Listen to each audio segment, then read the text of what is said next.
या मैं ज्यादा अच्छे से बोलूं तो मैं कहूं कि अपने वाला कैलेंडर मतलब जो जनवरी फरवरी वाला कैलेंडर है वो तो सूर्य आधारित है। मम्मी का कैलेंडर जो कि चैत बैसाख वाला होता है वो चंद्रमा आधारित होता है।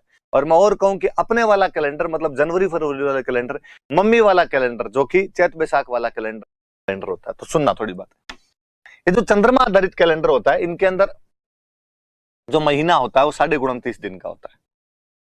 29.5 दिन का एक महीना होता है। और इसीलिए हम अक्सर कई बार वो सुनते रहते हैं कि छठ सातम बेड़ी है, कि छठा दिन और सातवां दिन दोनों एक साथ आके इकट्ठे आ गए। बेड़ा मतलब इकट्ठे आ गए। कई बार आप पढ़ते हो कि आठम 2 है, कि भाई एक ही तिथि को 2 बार गिन लिया जाना चाहिए। तो वो इस आधे दिन वाले चक्कर को पूरा करने के लिए ऐसा किया जाता है। वरना वो 29.5 दिन का महीना मैनेज कैसे किया जाए, तो या तो किन्हीं 2 को कई बार एक साथ जोड़ लेते हैं, कई बार एक को 2 बार गिन लेते हैं, तो राउंड फिगर के अंदर करने के लिए। इसमें यदि आप 12 महीनों में दिन देखेंगे तो दिन आएंगे 354 दिन आते हैं। उधर सूर्य वाला कैलेंडर होता है, अपने जानते हैं कि उसके अंदर 365 दिन होते हैं। वो 365 दिन का साल होता है और ये जो होता है ये 354 दिन का साल होता है। मैं लगभग राउंड फिगर में वापस बात करूं तो मैं कहूं कि इन दोनों के बीच में 10 दिन का गैप है। कि मम्मी वाला कैलेंडर मतलब चैत बैसाख वाले कैलेंडर में 354 दिन होते हैं, अपने वाला कैलेंडर मतलब जनवरी फरवरी वाला जो कैलेंडर है इसमें 365 दिन होते हैं। मतलब अपने वाला कैलेंडर और मम्मी वाले कैलेंडर के बीच में 10-11 दिन का डिफरेंस रहता है। राउंड फिगर में बात करें तो 10 दिन का डिफरेंस रहता है। मतलब एक साल के लिए विक्रमी कैलेंडर और ईसाइयों वाला कैलेंडर मतलब ईसवी कैलेंडर, जनवरी फरवरी वाला कैलेंडर दोनों मिलाए जाएं तो विक्रमी कैलेंडर में 10 दिन कम पड़ जाएंगे, शॉर्ट पड़ जाएंगे। 2 साल में मिलाएं तो आपको 20 दिन कम पड़ गए सर। मैं कहूं 3 साल में मिलाए तो आपने कहा सर 1 महीना कम पड़ गया। मतलब 3 साल में विक्रमी कैलेंडर में ईसाइयों वाले कैलेंडर में 1 महीने का गैप आ जाता है। ये कैलेंडर 1 महीने पीछे हो जाता है, विक्रमी कैलेंडर 1 महीने पीछे हो जाता है।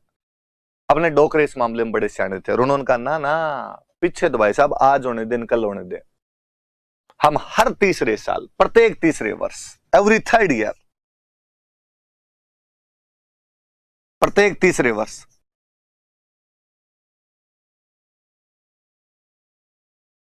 1 महीना अतिरिक्त जोड़ देंगे, 1 एडिशनल मंथ।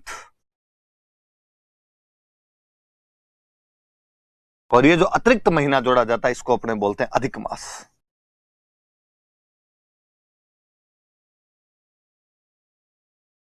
दो बातें याद रखनी है। एक तो ये कि अधिक मास कब आता है विक्रमी कैलेंडर में, तो प्रत्येक तीसरे वर्ष अधिक मास का निर्धारण किया जाता है। अधिक मास प्रत्येक तीसरे वर्ष आता है। क्यों आता है?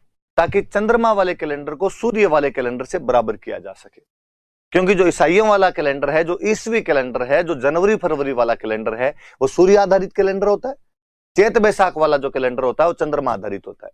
और चंद्रमा आधारित में 354-55 दिन होते हैं, उसमें 365 दिन होते हैं, इसलिए 10 दिन का गैप रहता है। 3 साल में जाके गैप 1 महीने का हो जाता है। इस गैप को कंप्लीट करने के लिए, इस गैप को खत्म करने के लिए प्रत्येक तीसरे वर्ष विक्रमी कैलेंडर में एक अतिरिक्त महीना जोड़ दिया जाता है जिसको कि अधिक मास कहा जाता है। एक तो ये याद रहे कि अधिक मास क्यों किया जाता है, कि सूर्य आधारित कैलेंडर से बराबर करने के लिए। कब किया जाता है? तो प्रत्येक तीसरे वर्ष किया जाता है। अब कोई कहे सर नहीं करें तो क्या हो जाए? नहीं करते, 1 महीना बराबर नहीं करते तो नहीं करते तो क्या होता है? देखो मैं बताता हूं। अक्सर दीपावली जो है वो अक्टूबर के शुरू में आती है। आप 10-12 अक्टूबर तक दिवाली देख लेते हैं, या मैं कहूं कि 20 अक्टूबर से पहले पहले दिवाली आ जाती है। पर कई बार जो दिवाली है वो पीछे की तरफ खिसकती है, वो नवंबर की तरफ चली जाती है और दिवाली आती है 8 नवंबर, 9 नवंबर, 10 नवंबर, 15-20 दिन का गैप आता है। नवंबर की तरफ खिसकती है दिवाली। होली लगभग मार्च के शुरू में आ जाएगी, 4 मार्च 5 मार्च के आसपास आ जाएगी। कई बार होली 22 मार्च 23 मार्च के पास में। रक्षाबंधन ज्यादातर अगस्त के शुरू में आ जाएगी, 3 अगस्त 4 अगस्त। कई बार रक्षाबंधन पीछे खिसक के जाती है, 20 अगस्त 21 अगस्त को आती है। जिस साल त्योहार पीछे की तरफ खिसकते हैं उस साल याद रखना अधिक मास होता है। चूंकि हम अधिक मास वाला कंसेप्ट लेके आ जाते हैं इसलिए त्योहार ज्यादा नहीं खिसकते, वो 15-1 दिन का गैप आता है। कोई 1 महीने को हम 2 बार गिन लेते हैं। एक बार चैत को 2 बार गिनते हैं, वैशाख को 2 बार गिनते हैं, फिर जेठ को 2 बार गिनते हैं, फिर आषाढ़ को 2 बार गिनते हैं। और जो महीने 2 बार गिने जाते हैं उनमें जो बाद वाला महीना आता है उसमें त्योहार मनाते हैं। पहले वाले महीने में उसके त्योहार नहीं मनाए जाएंगे। भाई चैत 2 बार आ गए तो चैत के त्योहार पहले में मनाएंगे, दूसरे में मनाएंगे, तो हम कहते हैं हम दूसरे वाले के अंदर त्योहार। यदि ये महीना एक्स्ट्रा हम नहीं जोड़ते, 13 महीने नहीं करते तीसरे वर्ष, अतिरिक्त महीना नहीं जोड़ते, अधिक मास नहीं जोड़ते, तो बताऊं क्या होता है? दिवाली एक बार आती है अक्टूबर में, 2-3 साल बाद में आती नवंबर में, थोड़े दिन बाद में आती दिसंबर में, थोड़े दिन बाद में आती जनवरी में, और एक दिन आपको ऐसा लगता है कि आप मध्य गर्मी में जून के महीने में पटाखे छोड़ रहे हैं, ग्लोबल वार्मिंग में और ग्लोबल वार्मिंग बढ़ा रहे होते आप। और मुझे लगता है ये तो कुछ भी नहीं है। आपके साथ बुरा तो तब होता जब आप दिसंबर के महीने में ठिठुरती हुई सर्दी में रजाई ओढ़ के सो रहे होते और आपका कोई दोस्त आप पर ठंडे पानी की बाल्टी ला के डालता और आपको बोलता कि बुरा ना मानो होली है, और आपको लगता है बुरा क्यों ना मानू, मानना चाहिए पूरा पूरा, ठंड के अंदर ठंडा कर दिया, होली खिसकने लग जाती। हमारे बड़ के कितने इंटेलिजेंट थे भाई साहब, त्योहार मौसम के अनुसार खिसकने नहीं चाहिए, उसके आसपास ही रहने चाहिए। इसलिए कहा गया कि प्रत्येक तीसरे वर्ष जो है वो 1 महीना अतिरिक्त जोड़ दिया जाए, जिसको कि हम क्या कहते हैं, अधिक मास कहते हैं। पर यदि आप गांव में पूछोगे, पंडित जी होते हैं गांव में तो ये सब बताने वाले, पंडित जी से पूछो कि पंडित जी अधिक मास क्यों आता है, तो पंडित जी कहेंगे कि धरती पे जब पाप बढ़ जाते हैं तब भगवान अधिक मास का कंसेप्ट लेके आते हैं, अधिक मास कर देते हैं।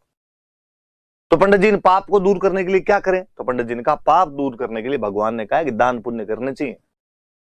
ठीक पंडित जी, तो दान पुण्य किसको करें? पंडित जी हंस के कहते हैं कि किसका है इंतजार, मैं हूं ना आपके लिए, दान पुण्य मुझे दिए जाए। गांव में अपने ये कंसेप्ट है।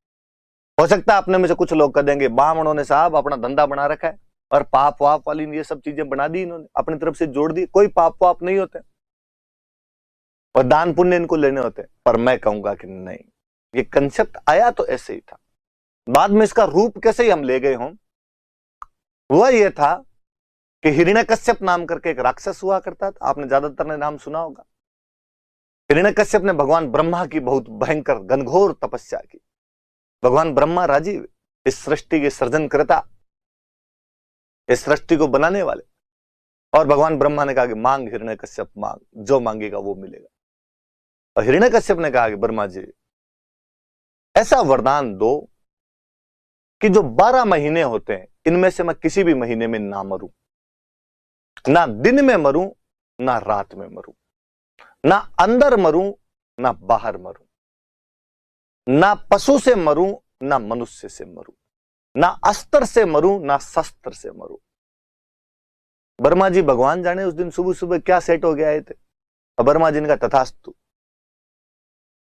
अब जिस आदमी को यह वरदान मिल जाए कि 12 महीने में किसी महीने में ना मरे, ना घर के अंदर मरे ना घर के बाहर मरे, ना अस्त्र से मरे ना शस्त्र से मरे, ना रात को मरे ना दिन में मरे, ना पशु से मरे ना मनुष्य से मरे, मतलब मर ही नहीं सकता वो तो आदमी। और जब आदमी को ये पता चल जाए कि उसकी मौत आनी ही नहीं है तो व्यक्ति निरंकुश होता है। मैं आप दुनिया सब इसलिए डरती है कि मौत का डर लगता है सबको। गांव में कहे कि भाई गोगा जी के मंदिर राजस्थान में सबसे ज्यादा है, गोगा जी को लोग क्यों धोखते हैं? भाई डरता गोगो जी धोखे है, सांप का डर लगता है तो गोगो जी धोख लिए, वरना आपने गोगो जी को कौन धोखेगे? वो बात है।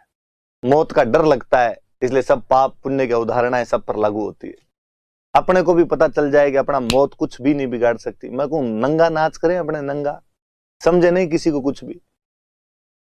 छोटे मोटे नौकरी लग जाता ना आदमी तो पुलिस वालों को और कुछ नहीं समझता है, लाल बत्ती भी रुकता नहीं है। तो किसी को ये पता चल जाए कि मर ही नहीं सकते तो आदमी भगवान जाने क्या क्या कांड कर जाए। हिरण्यकश्यप ने कांड करने शुरू किया। हिरण्यकश्यप ने कहा आज के बाद मेरे आसपास में यदि किसी ने भगवान का नाम ले लिया ना टांगे तोड़ दूंगा मैं।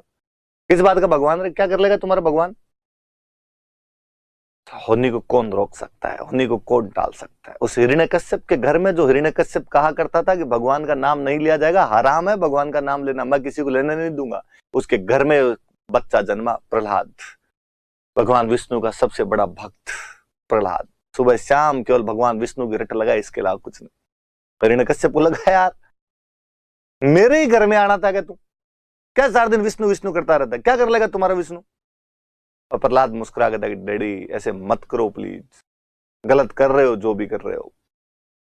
हिरण्यकश्यप कहते मुझे डर नहीं लगता है। मैं उन कहानियों में नहीं जाना चाहूंगा जो आपने भी बचपन से सुनी होगी कि प्रहलाद को कई प्रकार के कष्ट पहुंचाने चाहे हिरण्यकश्यप ने, लेकिन प्रहलाद के कुछ भी नहीं बिगड़ा। कभी उसे गर्म खंबे से लिपटवा दिया गया, कभी उसे होलिका आग में लेकर बैठ गई। चमत्कार को नमस्कार है, प्रहलाद हर बार बच जाया करता। एक दिन उस प्रहलाद की चित्कार भगवान विष्णु वैकुंठ लोक में शेषनाग की सैया पर बैठे हुए मां लक्ष्मी के पास में सुनी उन्होंने आवाज।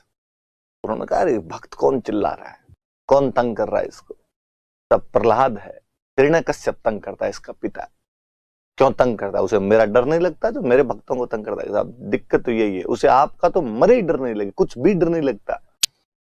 क्यों?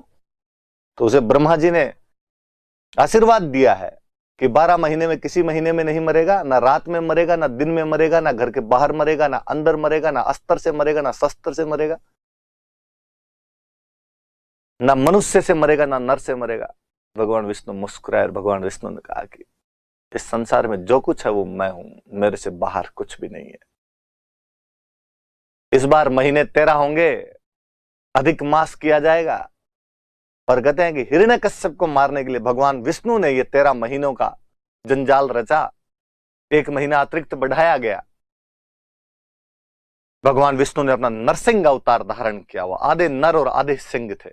उसने यही कहा था ना मनुष्य से मरू ना पशु से मरू। इस बार लो आधा आधा दोनों, ना रात में मरू ना दिन में मरू। गोधूली बेला, जब दिन जा रहा होता है, निशा आ रही होती है, ना घर के अंदर मरूं ना बाहर मरूं, गेट के बीचों बीच, देहरी पे, ड्योढ़ी पे, ना अस्त्र से मरूं ना शस्त्र से मरूं। अस्त्र वो जो हाथ में रखकर चलाए जाए, शस्त्र वो जो फेंक कर चलाए जाए। भगवान विष्णु ने कहा मैं नाखूनों से चीर दूंगा। नाखूनों को ना अस्त्र में गिना जाए ना शस्त्र में गिना जाए।